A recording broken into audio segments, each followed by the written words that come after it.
Le mercredi 13 décembre, nous découvrirons la déclaration de politique monétaire de la Fed. Restez avec nous pour en savoir plus. L'estimation finale de l'IPC allemand pour novembre est programmée à 7 h du matin. Selon l'estimation préliminaire, l'inflation annuelle a rebondi à partir du niveau d'1,6% enregistré un mois plus tôt. Le rapport britannique sur l'emploi pour novembre suit à 9 h 30. Le rapport d'octobre a surpris à la hausse car le chômage a augmenté moins que prévu.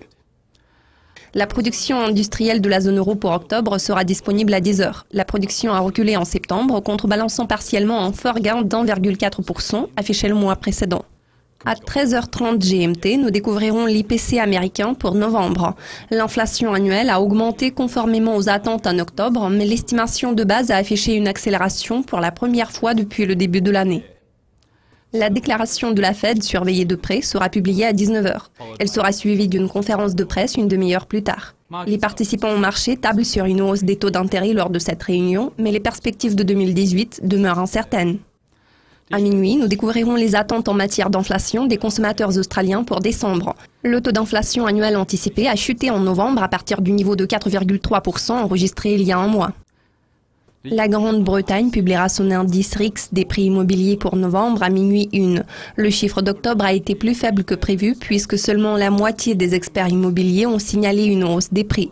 Les prix de l'immobilier londonien ont poursuivi leur déclin. L'Australie doit publier son rapport sur l'emploi pour novembre à minuit 30. Le taux de chômage a légèrement diminué en octobre, bien que le taux d'emploi ait progressé moins que prévu.